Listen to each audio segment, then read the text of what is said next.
अरे आग लगे, ये भी कोई जिंदगी है। सुबह से चिल्लम चिल्ली पुकार सुन के मैं तो तंग आ गई हूँ।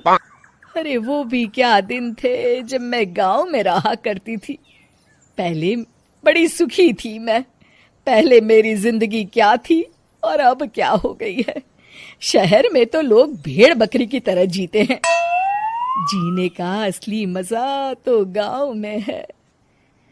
क्यों, क्या हुआ माँ जी? आज गांव की बहुत याद आ रही है आपको? अरे हाँ बहू, शहर का जीना भी कोई जीना है। लोगों की आधी जिंदगी तो सड़कों के ट्रैफिक में निकल जाती है और यहाँ रखा ही क्या है। एक बात कहूँ, दिल्ली शहर अब पहले जैसा नहीं रहा। क्या माँ, जब देखो गांव के गुणगान गाती रहती हो। ठीक है, इस बार ना बच्चों के कॉलेज की छुट्टियों में हम सब गांव चलेंगे, ठीक है? हाँ, ये ठीक है। फिर कुछ दिनों के बाद सारा परिवार अपने गांव चला जाता है। अरे वाह, कितनी ताजी और साफ हवा है, कितनी शांति है यहाँ। चल बहू, अब बढ़िया सा खाना बना दे, मजे से आंगन में बैठ के खाएंगे। सुशीला गांव का माहौल देख बड़ी खुश होती है। 2 दिन के बाद गांव की कुछ औरतें सुशीला के घर आती हैं।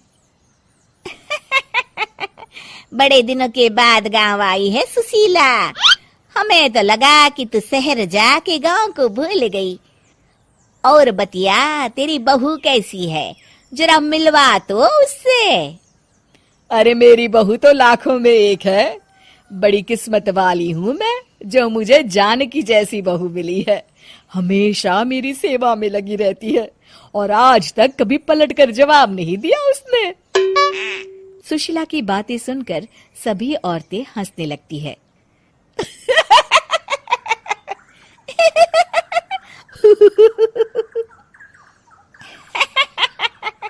अरे कुछ भी बोले जा रही है। तबीयत तो ठीक है? तेरी बहू चांद से आई है क्या? क्यों बहनों, दुनिया की कोई भी बहू अच्छी होती है क्या? सब औरतें ममता की हाँ में हाँ मिलाती हैं। अरे मैं तो कहती हूँ दुनिया की हर बहू सास का खून चूसने वाली डायन होती है, डायन। मैं तो एक बिल में 1000 सांप के साथ रह सकती हूँ, लेकिन अपनी बहू के साथ नहीं रह सकती। हाँ, तूने सही कहा। मेरी बहू तो तेरी बहू से भी 2 कदम आगे है। सब औरतों की बातें सुनकर ममता मन ही मन बड़बड़ाती है।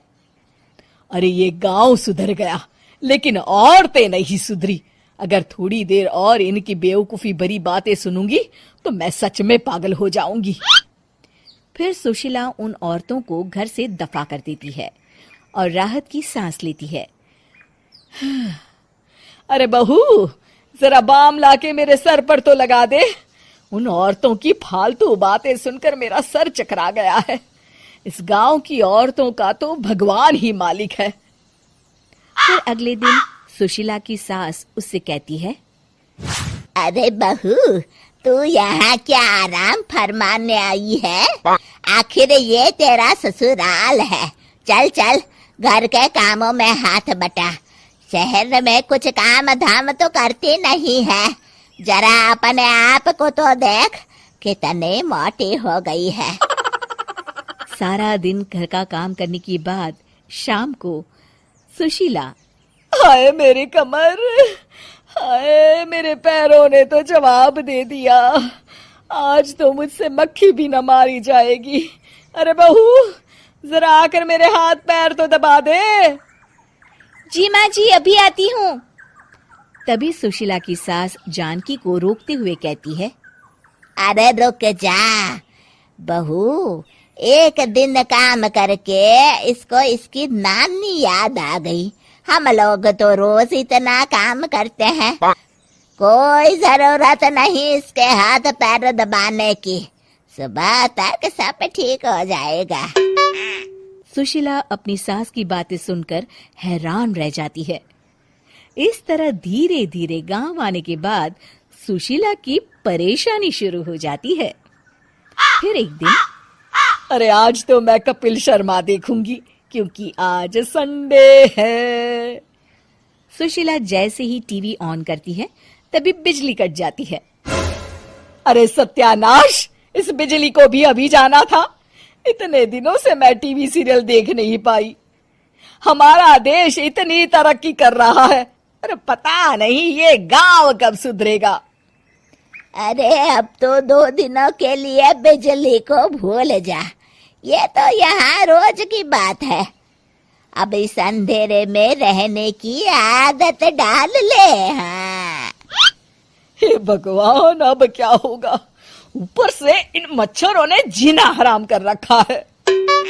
दूसरी तरफ घर के काम कर करके और बिना किसी सुविधा के सुशीला तंग आ जाती है और उसे शहरी जीवन याद आने लगता है। क्यों माँ, मजा आ रहा है ना? अरे आपने ऐसी सूरत क्यों बना रखी है? मुस्कुराइए, अब हम गांव में हैं। मोहन के साथ जानकी भी अपनी सास की खिंचाई करती है। हाँ हाँ माँ जी, आप ही तो यहाँ की बड़ी तारीफ कर रही थी। फिर अभी तो कुछ ही दिन बीते हैं, वैसे भी अब तो आप यहीं रहने वाली हैं ना? अरे नहीं नहीं बहू, मैं एक दिन और यहाँ रुकी तो मर जाऊंगी। मुझे शहर ले चलो। क्या दिन थे, कितनी सुखी थी मैं वहां। ठीक है माँ, हम कल ही वापस शहर चले जाएंगे। इस तरह सुशीला शहर आ जाती है और फिर कभी दोबारा गांव जाने की जिद नहीं करती।